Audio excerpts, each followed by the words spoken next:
Me contrataron para investigar a otra persona y terminé descubriendo que el caso era sobre mí. Hace unos meses estaba en mi punto más bajo. No por drama, sino por estadísticas, alquiler atrasado, tarjeta reventada, 2 trabajos mal pagados y una laptop que se apagaba si la movías un poco. Yo hacía trabajitos de investigación digital para abogados y para gente que quería encontrar a alguien, revisar redes, cruzar datos públicos, buscar patrones. Nada ilegal, nada de hackear. La mayoría era aburrido, pensiones, infidelidades, deudas, direcciones viejas. Un miércoles en la tarde me escribió un número desconocido, te recomendó un colega, ¿tienes disponibilidad para un caso? Pago en 48 horas. Me dio desconfianza, pero el mensaje venía con algo que no suelen incluir los estafadores, un adelanto pequeño por yape, sí, soy de los que aceptan eso, y un nombre de empresa real. Oriente Consultores. Lo busqué. Página simple, LinkedIn con pocas publicaciones, pero existía. Me dijeron que no era para seguir a nadie, solo verificar antecedentes y armar un informe para un cliente corporativo. En mi mente sonó a trabajo limpio. Quedamos en vernos en un café de un centro comercial, de esos donde nadie escucha nada porque hay licuadoras y música. Llegó un tipo que se presentó como Iván. 30 y tantos, camisa sin arrugas, reloj sencillo, mirada de quien te evalúa sin que se note. No pidió café, solo una botella de agua. Me entregó un sobre manila y me dijo algo que recuerdo palabra por palabra. Necesitamos que armes un perfil completo de una persona. Historial laboral, amistades cercanas, rutinas, puntos ciegos. Nada de contacto directo. Solo fuentes abiertas y observación discreta. Si te sientes incómodo, lo dejamos acá. Yo abrí el sobre ahí mismo. Dentro había una foto impresa, tomada desde lejos. Un hombre entrando a un edificio, con una mochila negra. La imagen era mediocre, pero suficiente para ver la forma de caminar, la postura de hombros. Había también 2 hojas con datos básicos, nombre, edad aproximada, placas de un auto, y una dirección en un distrito que yo conocía bien porque viví cerca. El nombre de la persona era Héctor Salvatierra. No me sonaba. Lo que sí me sonó fue el encargo, rutinas, puntos ciegos. Eso ya no era solo antecedentes. Era vigilancia. Iván debió ver mi cara, porque levantó una mano como diciendo tranquilo. No es un tema policial. Es un tema interno de una empresa. El cliente necesita saber si esta persona está filtrando información. Nadie va a tocarlo. Nadie va a seguirlo de noche. Tú solo nos entregas el patrón. Yo dudé. Pero también vi el monto, lo suficiente para ponerme al día con 2 meses de alquiler y arreglar la laptop. Acepté con la condición de no usar métodos ilegales. Iván dijo que eso era exactamente lo que quería, solo lo que cualquiera podría ver. Me dieron un anticipo y un teléfono barato para comunicarme por una app cifrada. Iván me pidió algo raro antes de irse, que no guardara nada del caso en mis dispositivos personales, que trabajara todo offline si podía, y que no hablara del encargo con nadie. Eso no era nuevo, pero el tono sí. Como si no estuviera pidiendo discreción por profesionalismo, sino por miedo. Esa noche revisé los papeles con calma. La dirección de Héctor era un edificio de 6 pisos con rejas altas y vigilancia. La placa del auto correspondía a un sedán gris. Había un número de DNI parcial, solo los primeros dígitos. También un dato que me pareció un error, posibles alias, AS. Me quedé mirando esas letras, sin entender por qué un Héctor usaría esas iniciales. Al día siguiente empecé por lo básico, búsquedas en internet, registros públicos, redes sociales. Es sorprendente lo que uno encuentra sin hacer nada prohibido. Con el nombre completo hallé un perfil en una red profesional, sin foto, con un empleo en una empresa de logística que había cambiado de razón social 2 veces. También encontré un par de menciones en un boletín municipal por una licitación menor. Nada raro. Lo raro fue cuando busqué la dirección del edificio. Me salió un foro de vecinos hablando de robos antiguos y, entre comentarios viejos, alguien escribió, en ese edificio vive un tipo que no es quien dice ser. Cambió de nombre. Tengan cuidado. El comentario era de hace 2 años. Puede ser paranoia de internet, me dije. Pero lo guardé. En la tarde fui a mirar el edificio, desde la vereda de enfrente, como quien espera a alguien. 1 hora, 2 horas. Vi entrar y salir gente normal, una señora con bolsas, un delivery, un niño con uniforme escolar. A las 6:40 apareció el hombre de la foto. Misma mochila, mismo modo de caminar. Se detuvo en la puerta, saludó al vigilante con un gesto breve y entró sin mirar alrededor. Tenía algo familiar, pero no supe decir qué. Como cuando ves a alguien que se parece a alguien que conociste en el colegio, pero tu cerebro no engancha el recuerdo. Volví a casa y anoté, hora de llegada, ropa, si venía en auto, ese día no. Todo normal, todo mecánico. Hasta que llegó el primer mensaje de Iván, ¿algún avance? Envíame lo que tengas hoy. Le respondí con lo básico. Iván contestó, bien. Mañana prioriza contactos. Necesitamos saber con quién habla, a dónde va después del trabajo. Ese necesitamos volvió a sonarme a algo más grande. Pero seguí. El tercer día lo vi salir temprano, 7:10, y subir al sedán gris. Lo seguí a distancia, sin acercarme, sin hacer maniobras raras. Solo de lejos, como cuando vas en un taxi y casualmente tomas el mismo camino. Terminó en un edificio de oficinas en una avenida grande, con cámaras en cada esquina. Entró, y por una hora no pasó nada. A las 9:20 salió, caminó 2 cuadras, y entró a un café pequeño. Me senté en una banca afuera, fingiendo mirar el celular. Ahí ocurrió el momento que todavía me da frío cuando lo recuerdo. Héctor se sentó de espaldas a la ventana, como hacen las personas que no quieren que les vean la cara. Al rato llegó otra persona, una mujer con lentes y una carpeta. No se saludaron con beso ni abrazo, solo un apretón de manos rápido. La mujer abrió la carpeta, sacó un sobre delgado y se lo deslizó por la mesa. Héctor lo guardó sin mirar el contenido. Después, la mujer dijo una frase que yo no escuché completa, pero sí capté 2 palabras claras porque las dijo un poco más fuerte, como si le pesaran. ¿Tu nombre? Adrián. Yo me llamo Adrián. Me quedé congelado. No es un nombre rarísimo, pero tampoco es tan común como para que justo, en una reunión de un desconocido que estoy siguiendo, alguien lo diga y me atraviese el pecho. Mi primer pensamiento fue, estoy escuchando mal. Mi segundo fue peor, ¿y si no estoy siguiendo a un desconocido? Saqué el teléfono y me tomé una foto en modo selfie, rápido, como si revisara algo, solo para usar la cámara frontal como espejo. Miré mi propia cara y luego, de reojo, la silueta de Héctor detrás del vidrio.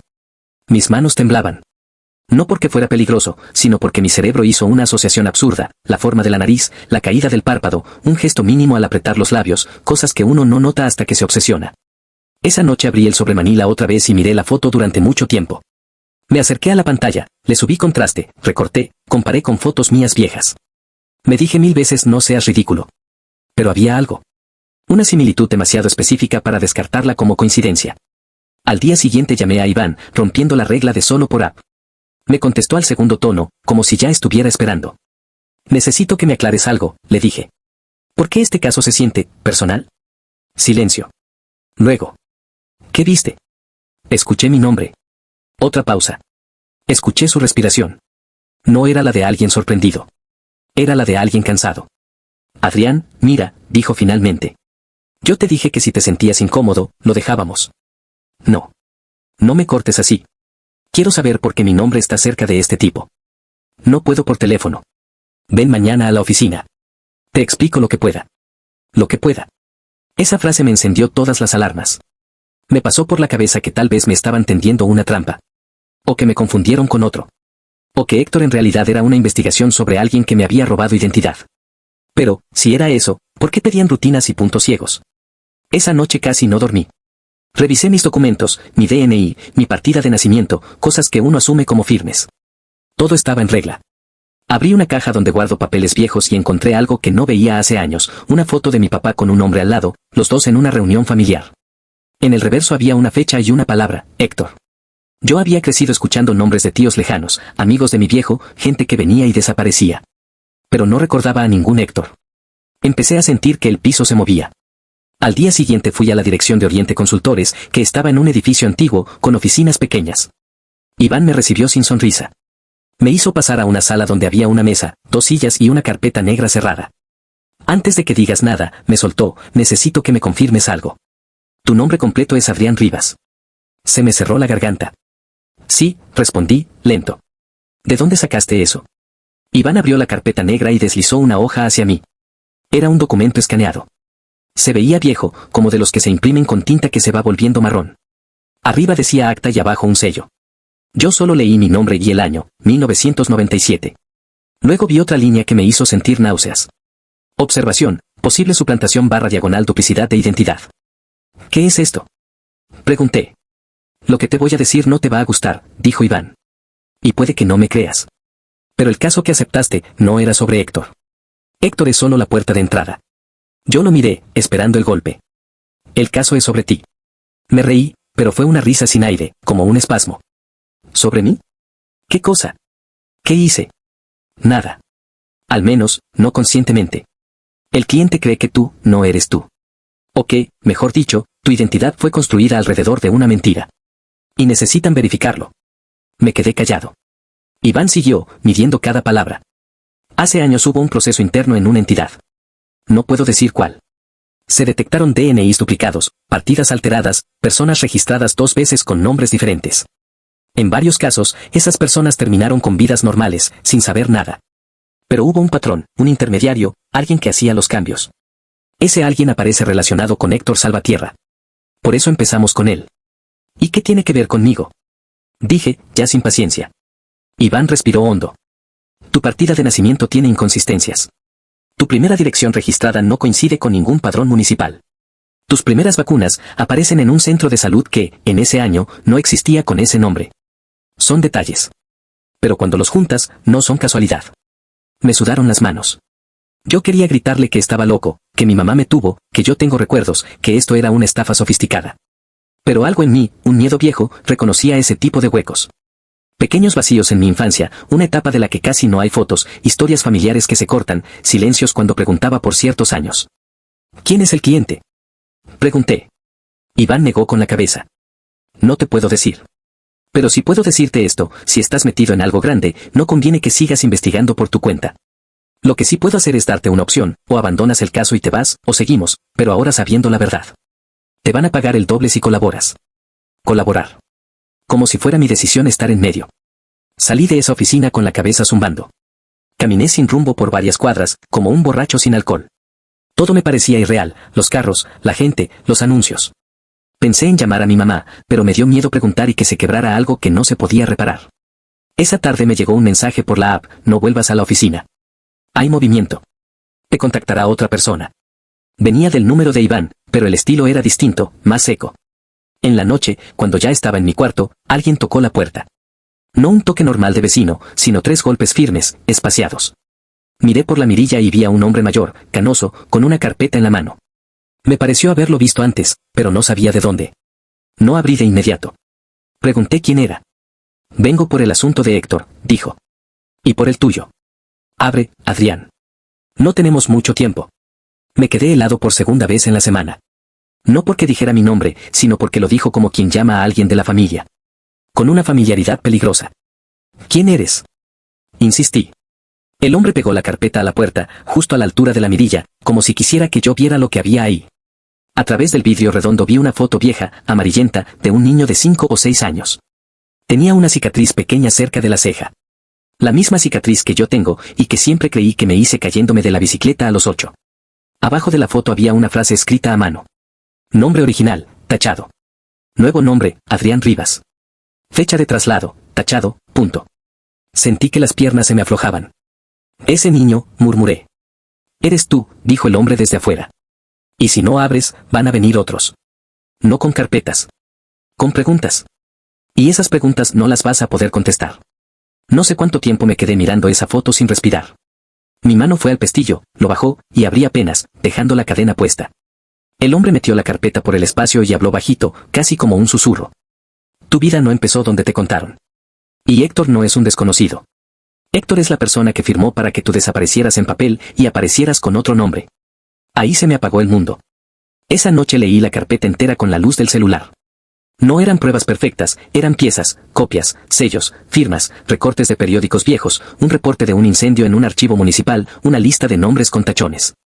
Había una ruta de fechas que conectaba mi nacimiento con un traslado a otra ciudad, y luego con mi registro nuevo. Había también una anotación, motivo, protección / silencio. ¿Protección de quién? ¿Silencio sobre qué? Al día siguiente llamé a mi mamá. No le dije me mintieron toda la vida. Solo le dije, necesito que me cuentes la verdad sobre cuando era niño. Antes de los 8 años. Hubo un silencio largo, pesado. Y luego escuché algo que nunca le había oído, una respiración temblorosa, como si estuviera sosteniendo un llanto desde hace décadas. ¿Quién te habló? Preguntó. Eso me rompió el pecho, porque no dijo de qué hablas. Dijo quién te habló. Le conté lo mínimo. Ella lloró. Me dijo que me amaba, que yo era su hijo aunque las cosas hubieran sido diferentes. Me confesó que hubo un tiempo en el que nos ayudaron a salir de una situación peligrosa, que me registraron de nuevo, que ella aceptó porque la alternativa era peor. Me pidió perdón tantas veces que tuve que cortar la llamada para no desarmarme también. Después de eso, el caso dejó de ser un trabajo y se volvió una persecución. Empecé a notar autos que no se movían, números desconocidos, correos que llegaban sin asunto. Iván desapareció. El hombre canoso no volvió. Héctor, en cambio, sí, lo vi una última vez, saliendo de ese edificio, mirando a su alrededor como si presintiera que el aire estaba cambiando. Lo seguí solo para confirmar una cosa, que cuando se subió al auto, antes de arrancar, se miró en el retrovisor y sonrió. No una sonrisa feliz. Una sonrisa de ya sé. Esa semana recibí un mensaje corto por la app de un usuario nuevo: si quieres respuestas, deja de correr. El que te cambió el nombre también te puede quitar lo que tienes. No sé cómo explicar lo que se siente leer eso cuando ya no confías ni en tu propio certificado de nacimiento. Lo último que supe de Héctor es que, 2 días después, su departamento quedó vacío. Nadie lo vio salir con maletas. El vigilante juró que no entró nadie. Simplemente, se esfumó. Como si alguien hubiera borrado su presencia de un plumazo, igual que hicieron conmigo en papel. Ahora vivo con una paranoia moderada, de la que no estoy orgulloso. Cambié de número, dejé de aceptar casos corporativos, y guardo la carpeta en un lugar donde solo yo sé. A veces la abro solo para verificar que todo fue real y no una pesadilla. Lo más extraño es que, desde que empecé a hacer preguntas, hay detalles de mi vida que empezaron a encajar: por qué mi familia evitaba ciertas historias, por qué mi mamá se ponía pálida cuando veía noticias de personas desaparecidas, por qué mi papá, el hombre que me crió, se ponía serio cuando alguien hablaba de lo que no se debe remover. Si esta historia fuera de otra persona, yo mismo diría que suena exagerada. Pero cuando el miedo te llega en forma de foto vieja con tu cara, ya no importa si suena exagerado. Importa que es tu cara.